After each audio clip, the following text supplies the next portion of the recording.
Ladies and gentlemen, welcome to Talk Spicy. I'm Coach Gene Clemens. Thank you for joining us wherever you are joining us. Rate the show, comment, agree, disagree, but whatever you do, keep it spicy. 5-star ratings are appreciated. And if you're joining me on my YouTube channel, hit the notification bell. Give me a like, subscribe. Let me know that you're here. We always appreciate it. I've decided that people have to learn that they can't just have their cake and eat it too. Well, what do I mean? You can't try to do something in order to improve one thing without worrying about the detriment that comes with the other things that you're missing. For instance, why are you guys mad at Floyd Mayweather? Floyd Mayweather has said from the beginning that this was legalized bank robbery. Who do you think he was robbing? Did you think he was robbing Jake Paul? Did you think he was robbing Logan Paul? Whichever the Paul is that he's going up against? No, he was robbing you. This man said, if you're going to pay me to fight someone who cannot fight, I'm going to take it. And all in all, right now, the totals that are coming back are like $100 million. So you're mad at Floyd Mayweather because you paid him $100 million to fight a guy that he told you could not fight, that had zero chance of beating him. A guy that he told you he really didn't have any interest in trying to knock out. It was just going to be entertainment. He told you all of these things. And so if he tells you this, and then you go out and you still don't believe it, who is that on? Is that on him or is that on you? I mean, at some point, we have to take responsibility for our own actions. I did not buy the fight. You know why I didn't buy the fight? Because I didn't want to see Floyd Mayweather fight with a 200-pound YouTube star. I don't care how good Floyd Mayweather is at boxing. And this is the part that people don't understand. There are rules in boxing that keep you from being able to really knock somebody out. So if Floyd and Logan Paul got into a fight and they got into a fight on the street, Floyd Mayweather could catch him on the chin and knock him out. But when you put on 10-ounce gloves or 12-ounce gloves and you allow the other person to hold, and you can't, all of a sudden these rules come into play that really don't allow the better boxer, the guy who knows how to punch people, to gain that advantage. But it also didn't help Logan Paul out, because now Logan Paul can't really use his biggest advantage, which is, I'm big, I'll just pick you up and slam you on your head. So all of these things lent itself to being a horrible fight. But you guys were intrigued. So you went out and bought it. And shout out to Floyd and to Logan for creating a spectacle that made you want to see it. It was the train wreck. It was the car crash. You all always slow down for the car crash. Well, if you're going to slow down for the car crash, don't be mad because you saw the dead body. You can't blame the car crash for seeing the dead body if you slow down to see the car crash. You get where I'm coming from. So you can't have your cake and eat it too. Don't be mad at Floyd. This is hilarious. I've heard people congratulate the Pauls and at the same time denigrate Floyd Mayweather. That to me tells me that you just don't like him. The man retired. He said he retired from boxing. He never said he retired from making money. He said it before the fight ever happened. You idiot still went out and bought the pay-per-view. And then you had the nerve to say that it's bad for boxing. It's not boxing. You had the nerve to criticize Floyd. It's not his fault that you wanted to pay him $100 million. That's what happens. So you can't have your cake and eat it too. That's just not how it works. The other thing I'm always interested to know why it is that NBA teams have such a hard time defending volume scores, especially volume scores that have to have the ball in their hands all the time. It appears to me that the methodology that we use in the lower ranks at the high school level, youth level, it still works. And this is something, shout out to my brother, because we've kind of came up with this philosophy a long time ago. And this is how you shut down a Trae Young. This is how you make sure that, well, you don't shut down a Trae Young, but this is how you make sure that Atlanta loses. Y'all ready? This is like really good information. Watch. Let Trae Young score all the points. Let him score all the points. Let him try to beat you by scoring 100 points. We're going to man up Trae Young, man to man. We're not going to double him. We're not going to help off for him. We're going to see if Trae Young can score 100 points. But nobody else is scoring. We're playing lockdown defense on the other 4 offensive players. There will be no driving kick because we're not leaving our man. There will be no driving dish because we're not leaving our man. We're going to put our best defender on Trae Young and say, look, we don't care if he scores 60. They're going to have 80 points. They're going to lose. And that's how you shut down a volume scorer, someone who needs to have the ball in their hand. You make them the primary scorer without allowing them to be the primary facilitator.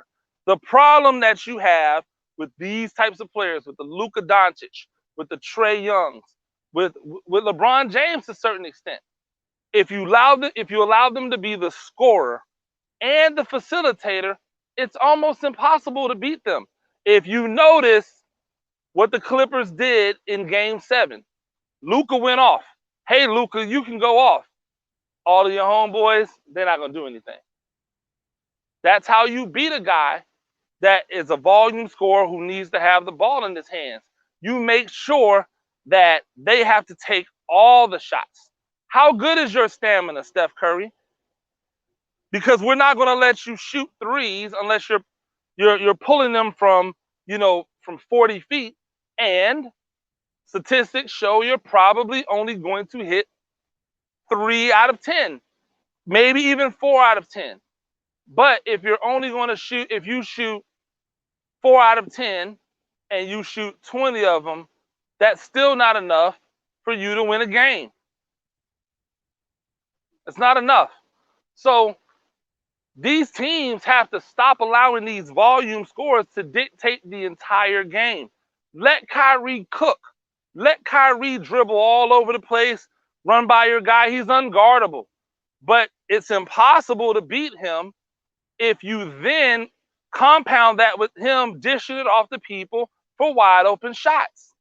That's just not a recipe to be successful defensively. I don't understand why NBA teams don't realize it, because that's all they do. I have a regular job. I'm not a full-time coach. Like, I have a regular job, and yet and still I'm able to figure out game plans that I know will be effective, because basketball is basketball at every level. When guys are open, they have a better chance of making shots. When guys are not open, they don't, especially when you're talking about the role players or the guys who can't create their own shot. There's only one guy, maybe two, on Atlanta who can consistently create their own shot. That's Trae Young. Trae Young, and then Lou Will can get his own buckets. Everybody else, they need help from somebody else. And so if you know that these people need help, then why are you leaving them alone? It doesn't make any sense. So if you want to shut down a volume score, it's really easy. Let them score. Who cares if Trae Young scores 50 if they lose? Who cares that Luka scored 40-something when they're at the house? See, The media will tell you, oh, Luka needs more help. No, Luka doesn't need more help necessarily. Luka needs to use the help that he has. Well, if you don't allow him to use the help that he has, then that defeats the entire purpose, correct? Correct. Finally, I always wonder why people leave out the big little part of the story. I'll tell you what I mean. I saw I think it was a Twitter like image where it had Jeff Bezos and it said at this age he did this and at this age he did that, and now he's 57 and about to go into space with his brother because he's a cajillionaire and all that other stuff. They put the story together to make it seem as if this was like a rags to riches story. But they left out the one part about the reason he was able to start Amazon was because he received essentially a couple $100,000 gift from his parents. Like, no offense to you guys who have money or who come from money, or not even from money, who come from well-off homes. I didn't come from a home where I could rely on family members to give me tens of thousands of dollars or $1 million to start. I think the same thing with Trump. Oh, well, you know, he got his start because he got money from his father. Now, I'm not knocking them for doing that. But you can't have your cake and eat it too. You can't call Jeff Bezos a rags to riches story when he started with riches. You can call him an entrepreneur. You can say that he's a great innovator. You can say that he had a great idea, that he was able to make something that nobody else was doing at the time. You can say all of those things, but you can't say that he's a rags to riches story. That doesn't make any sense. We do this all the time, by the way. We do this all the time. And we do this in every walk of life.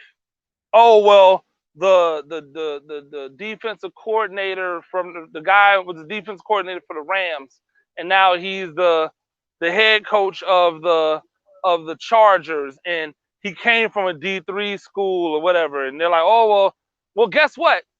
That wasn't because he was just like the hardest working guy who, you know, pulled himself up from his bootstraps. That's because he had ends, he had connections that allowed him to get to areas that normal people can't get to. Again, that's not a diss on him. Congratulations. If I had connections, I would use them. Duh. But I would then not claim to be this example of how things can how things can go from nothing to something, because that's not the way those things work.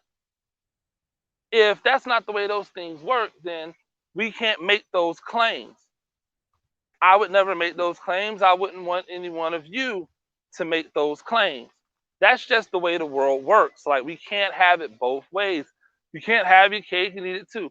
Like, I can't claim to be the greatest coach in the world if I have all of the talent, unless before I came, the talent wasn't there.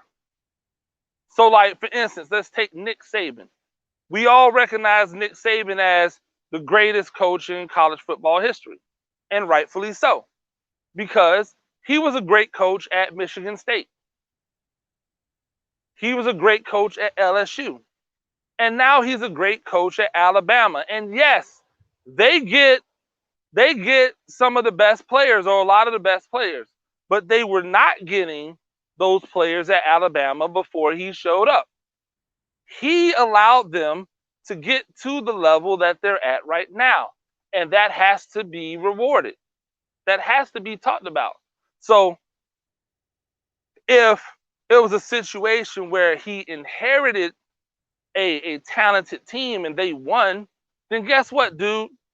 You just are the guy who got a chance to take over for the person that was there before you. Like Ryan Day. Ryan Day comes in at Ohio State. It's already a well-oiled machine.